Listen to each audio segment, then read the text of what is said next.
محترم میرا پہلا سوال یہ ہے کہ جی قرآن پاک جو ہے یہ جب سے دین مکمل ہوا ہے الیوم اکملت لکم دینکم اس آئے مبارکہ سے، اور اس سے لے کر اور آخری آنے والے انسان تک کے لیے راہ ہدایت، جی قیامت تک کے لیے۔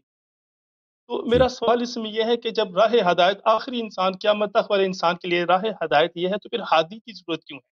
یعنی کہ میں مہدی کی بات کر رہا ہوں، وہ اس کی ایک خاص وجہ میں اپنا سوال پورا کروں گا، جی جی ٹھیک ہے؟ سوال میں سمجھ گیا. شیخ صاحب دوبارہ تشریف لائیں. شیخ میں بخاری صاحب سے فارغ ہو کے میں دوبارہ شیخ صاحب کی خدمت میں جاؤں گا انشاءاللہ.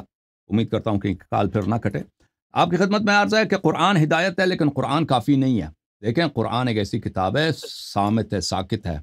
قرآن کو ایک مترجم کی ضرورت ہے، قرآن کو ایک معلم کی ضرورت ہے. نبی کریم صلی اللہ علیہ وسلم خود معلم قرآن تھے. هو الذي بعث في الأميين رسولا منهم يتلو عليهم آياته ويزكيهم ويعلمهم الكتاب والحكمة وإن كانوا من قبل لفي ضلال مبين.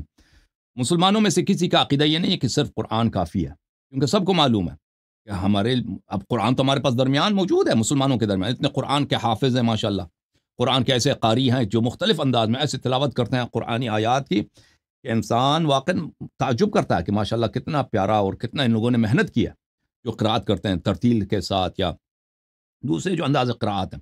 مفسرین نے بڑے بڑے تفاصیل لکھے ہیں، لیکن مسلمان دنیا میں دیکھیں ہمیشہ مسلمان جو ہیں مسلمانوں میں اختلاف رہے ہیں، مسلمان جو بدعات کا شکار رہے ہیں، مسلمان جہالت کے شکار رہے ہیں. اس طرح نہیں ہے کہ مسلمان اپنے دین میں کیونکہ قرآن ہے تو ان کے پاس سب کچھ ان کو پتہ ہے، سب باتیں مسلمانوں کو پتہ ہے، اور ان کے پاس کوئی دینی مسائل میں کوئی پیچیدگی ان کے پاس نہیں ہے، کوئی مجہول ان کے پاس نہیں ہے، کوئی غموض دینی مسائل میں ان کے پاس نہیں ہے، اور یہ ہر مسئلے پہ ان کا پورا اتفاق ہے. بالکل ایسا نہیں ہے. مسلمانوں میں قرآن ہونے کے باوجود مسلمان بہت ساری باتوں اپنے دین ہی، اب سائنس وغیرہ کو تو چھوڑیں، اپنے دین کے مسائل میں بہت ساری باتوں میں اب اختلاف کرتے ہیں. بہت ساری دینی باتیں جو مسلمانوں کو نہیں معلوم، علماء کو بھی کہتے ہیں اس مسئلے میں ہمارے پاس کوئی حدیث روایت کچھ بھی نہیں، اللہ جانتا ہے اس کو، ہم نہیں جانتے. اور اس کے علاوہ قرآن ہونے کے باوجود ہمیشہ تاریخ اسلام میں دیکھیں کہ مسلمانوں کے درمیان ظلم، کہ غریب کا حق کالو، یتیم کا حق کالو، ایک قبیلہ دوسرے قبیلے کو قتل کرو، یا ایک شہر والے آتے ہیں دوسرے شہر والوں کو. مثلا اب مسلمانوں نے آپس میں جتنے قتل کیے ہیں ایک دوسروں کے، شاید کفار نے اتنے نہیں کیے ہیں ہمیشہ تاریخ میں. یہ جب دہلی کو فتح کیا، بار بار مسلمانوں نے خود دہلی کو فتح کیا تھا. دہلی تو مسلمانوں کا دارالخلافت تھا، سلطنت مغلیہ کا، لیکن یہ مسلمان آتے تھے بار بار وہاں پہ قتل عام شروع کر دیتے تھے. اور مختلف جگہوں پر ترکوں نے کیا ہے. بہرحال یہ تو پوری دنیا جانتی ہے کہ مسلمانوں کے درمیان یہ تو صرف جو ہمارے پاس اسلام ہے، ٹھیک ہے، نام میں ہم مسلمان ہیں، لیکن عمل میں ہم کفار سے بہتر نہیں ہے. اس طرح نہیں ہے کہ مسلمان جو ہے ظلم نہیں کرتے، اللہ سے ڈرتے ہیں قرآن کی وجہ سے. مسلمان بہت ظلم بھی کرتے ہیں، قتل بھی کرتے ہیں، چوری بھی کرتے ہیں قرآن ہونے کے باوجود. اس لیے لذا ایک ایسے امام کی ضرورت ہے جو اس قرآن کے سارا نچوڑ کو وہ جانتا ہے، اس قرآن کا بواطن اس کے پاس ہے، اس قرآن کے اسرار اس کے پاس ہے. رسول اللہ صلی اللہ علیہ وسلم کے علوم کا وہ وارث ہے کہ دین کے ہر مسئلے میں وہ بخوبی جانتا ہے، 100%، 100%، 1000% جانتا ہے کہ اس مسئلے میں اللہ کی رضا، اللہ کا حکم کیا ہے، اور وہ جو بھی کہے گا وہ ہدایت ہوگا، جو بھی کہے گا. جیسے رسول اللہ صلی اللہ علیہ وسلم تھے نا، قرآن ہونے کے باوجود لوگ کس کی اتباع کرتے تھے؟ پیغمبر کی اتباع کرتے تھے نا. اور اس طرح نہیں ہے کہ قرآن موجود ہے، محترم میں اپنے سوال پیغمبر کو کی کیا جو ہے ضرورت ہے؟ وہ مزید وہ تھوڑا سا نا تو اسپیسیفک ایسا کرنا چاہوں گا ابھی اپنے سوال مجھے کو. 30 سیکنڈ دے دیں، 30 سیکنڈ میں ختم کرتا ہوں. تو ایسا شخص کہ اس کے پاس سارے قرآن کا علم ہو، اور اللہ کی جانب سے پوری شریعت اس کے سینے میں ہو، اور عمل میں وہ شجاع ہو، عمل میں وہ کسی سے نہ ڈرتا ہو، اور عمل میں وہ معصوم ہو، کسی پہ ظلم نہ کرے، کہ ہمیں اس کی اگر مسلمان اس کی اتباع کریں، اس کی بات مانیں، اس کی طاعت کریں، تو وہ ہر مظلوم کا حق ظالم سے نکال کر، ظالم سے لے کر واپس مظلوم کو پلٹائے گا. تو اس طرح اگر ہو تو دنیا جنت ہے، دنیا جنت ہے. پھر اسلام کا ثمر، اسلام کا میٹھا پھل ہم دیکھیں گے. وَإِلَّا اسلام وہی ہے جو ابھی ہمارے پاس ہے، ٹھیک ہے نا. اسلام ہے لیکن ہمارے پاس جہل بھی ہے، ضلالت بھی ہے، بدعت بھی ہے، ظلم بھی ہے، قتل بھی ہے، غارت بھی ہے، اور سب سے بدنام قوم دنیا میں مسلمان ہے. جی سر بولیں. جزاک اللہ، بخوب آپ نے جی فرمایا. میں اسپیسیفک ہادی سے مراد مہدی کی بات کرنا چاہ رہا ہوں، اور مہدی سے بھی مراد میں یہ بات کرنا چاہ رہا ہوں کہ جیسے کہ ہم مہدی وہ 1979 میں جو مکہ میں ہوا، انہوں نے کہا کہ میں مہدی ہوں، یا مصر میں کچھ مہدی ہوئے، یا ہمارے ہند میں جو غلام احمد قادیانی اس نے کہا میں مہدی ہوں، یا آج کل یوٹیوب پر 3 4 10 15 یہاں پر بھی بیٹھے ہوئے ہیں مہدی۔ ایک کیا کہتے ہیں اپنا وہ جو انڈیا کے ذاکر نائک صاحب ہیں، ان سے بھی لائیو ایک بندے نے کال پر اس نے کہا کہ میں مہدی ہوں۔ تو میں اس حوالے سے کہنا چاہ رہا، تو ان ہادیوں یہ کیا ثابت کرنا چاہ رہے ہیں، یا کیا ان ہادیوں کی ضرورت ہے جب قرآن تو پاک جو ہدایت کی کتاب ہے آخری آنے والے انسان تک کے لیے، امام آخری زمان کر تو اس پر تو ہمارا ایمان ہے، اس کی بات نہیں کر رہے ہم۔ میں باقی جو بات کر رہا ہوں، آپ میری بات کو آپ نے کیا آپ نے میری بات کو فالو کیا، میرے جی کوشچن آپ بالکل، نے صحیح سمجھا۔ جی سر، بالکل آپ کی بات میں سمجھ گیا ہوں، اور آپ کے بات کا جواب میں تقریباً میرے بات سے واضح ہو گیا کہ ہر دور میں ایسے شخص کی ضرورت ہے، کیونکہ قرآن اور سنت جو ہمارے پاس ہے یہ کافی نہیں ہے، یہ سب کو معلوم ہے۔ قرآن اور سنت ہمارے پاس ہے، قرآن پہ سب کا اجماع ہے، لیکن سنت پہ اجماع بھی نہیں ہے، اور کوئی بھی شخص نہیں کہتا کہ پورا سنت ہمارے پاس ہے۔ تو دین کے بہت ساری مسائل ہیں جن میں مسلمانوں کا آپس میں اختلاف ہے، دین کے بہت سارے مسائل ہیں کہ ان میں مسلمان خود بدعات کا شکار ہیں، ایک طائفہ دوسرے طائفہ کو بدعت کا طعنہ دیتی ہیں، اور دین کے احکام کے مثلا بہت سارے احکام، مثلا حکومت کے احکام ہیں، جہاد کے احکام ہیں، وہ کتب میں موجود نہیں ہیں، احادیث میں موجود نہیں، اور بہت سارے فرعی مسائل ہیں جو کہ لوگوں کے پاس نہیں ہیں۔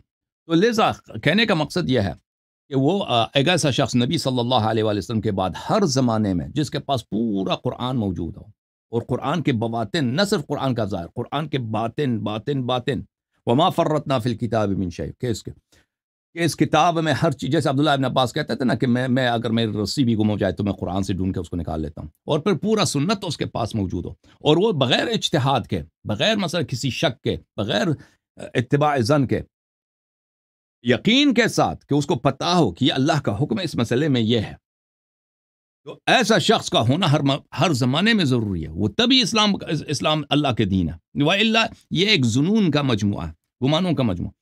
تو امام مہدی علیہ السلام ابھی جو اسلام مسلمانوں کے پاس ہے بہت واضح ہے کہ اس اسلام میں بدعت ہے، اس اسلام میں جہالت ہے، اس اسلام میں بہت ساری چیزیں ہیں جو نبی صلی اللہ علیہ وسلم سے ہم تک نہیں پہنچی ہیں، ضائع ہو گئی تاریخ میں، اور پھر جو شخص پورا اسلام ہمارے پاس ہے ہی نہیں تاکہ اس کو نافذ کریں، ٹھیک ہے نا، قرآن موجود ہے، قرآن فی نفسہ ہی ظاہر، قرآن کفایت نہیں کرتا ان باتوں کے لیے، اور پھر اگر یہ پورا دین موجود بھی ہونا، اس کے لیے نافذ کون کرے گا بھائی؟ کون؟ اگر کسی کے پاس عصمت نہیں ہے بھائی، کیسے آپ دنیا میں، آپ کو کس پہ بھروسہ ہے کہ وہ اپنے مفاد کے لیے، اپنے قوم کے مفاد کے لیے وہ کوئی غلط اقدام نہیں کرے گا، یا مثلا اس کو دھوکہ نہ ہوگا، کسی مظلوم پہ ظلم نہیں کرے گا، یہ تو غیر معصوم میں کسی کے پاس گارنٹی نہیں ہے، وہ ایسا شخص ہوگا جو معصوم ہوگا۔ آپ نے جو باتیں کہی ہیں کہ بہت سارے لوگ مہدویت کا ادعا کرتے ہیں، بہت سارے لوگوں نے نبوت کا ادعا کیا، امامت کا ادعا کیا، یہ تو ہمیشہ رہا ہے، ٹھیک ہے نا۔ اگر ایک ایسا پوسٹ ہے جس کا رسول اللہ صلی اللہ علیہ وسلم نے وعدہ دیا ہے، تو لازمی بات ہے کہ بلکہ لوگوں نے الوہیت کا بھی ادعا کیا ہے۔ آپ یہ جو تھے، آپ کی ایران میں ایک بہت بڑے تحریک چلی تھی سید محمد علی باب کا۔ سید محمد علی باب ایک شیعہ طالب علم تھا، ایک شیعہ مولوی تھا، وہ شروع میں ادعا کیا کہ میں امام مہدی علیہ السلام کا نائب ہوں، پھر اس نے کہا میں امام علیہ السلام کا، میں خود امام علیہ السلام ہوں، پھر علماء نے اس کو پکڑ لیا اور اس کو چیک کیا تو پتہ چلا کہ یہ آدمی پاگل ہے، یہ آدمی پاگل ہے۔ اسی میں چھوٹا سا میرا، اس کو ڈنڈے مار رہے تھے، یہ 200 سال پہلے کی بات ہے، اس کو تبریز میں اتنے ڈنڈے مارے تھے، ڈنڈے لگے تھے، اس نے توبہ کیا تھا، اس نے اپنا شلوار بھی گندا کیا تھا، پھر وہاں سے نکل کے اس نے دوبارہ وہی ادعا شروع کیا، بہت سارے لوگ اس کے پیچھے پڑ گئے، اس نے اپنا فرقہ بنا دیا کہ میں مہدی ہوں، میں فلان ہوں۔ پھر اس کے بعد اللہ آپ کا بھلا کرے، ایران کے بادشاہ اس وقت نے اس کو حکم دیا کہ اس کو سزائے موت ہونا چاہیے، سزائے موت کے لیے لائے اس کو، اس پہ تیر چلانے والا کوئی نہیں تھا، کیونکہ وہ سید تھا، شکل میں بڑا خوبصورت تھا، داڑھی بھی بہت زبردست، تو کوئی سب کہتے ہیں میں کیسے یہ ہو سکتا ہے امام ہوں، میں اس کو کیسے قتل کروں؟ تو بہت مشکل کے بعد اس کو قتل کیا گیا، کوئی اس کو قتل نہیں کرتا تھا۔ پھر اس کے بعد اس کے جو اتباع تھے ان میں اختلاف آ گیا، آخر میں مرزا حسین علی نوری، اس نے جس کو بعد میں بہاءاللہ کا لقب ملا، اس نے کہا کہ اس نے پہلے ادعا کیا کہ میں باپ کا وصی ہوں، پھر اس نے کہا کہ میں من یظہرہ اللہ ہوں، پھر کہا کہ میں مہدی ہوں، پھر کہا کہ میں نبی ہوں، پھر کہا کہ میں اللہ. ابھی جو بہائیت ہے دنیا میں، جو یہ ہند میں بہائیت بھی ہے، بہت زیادہ ہے.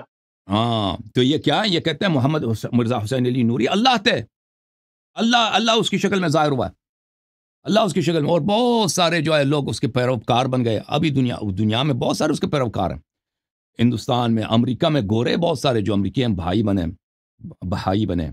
اور اللہ آپ کا بھلا کرے. شروع میں تو یہ آپ کے شیعہ مجتہدین، بڑے بڑے شیعہ مجتہدین یہ بہائی بن گئے تھے. اور شیعہ مجتہدین آپ لوگوں کو نہیں پتا اپنے حوزے کی تاریخ، کیونکہ شیعہ مولوی جو ہے نا یہ عقائد نہیں پڑھتے، ان کو اپنے عقیدوں کا نہیں معلوم.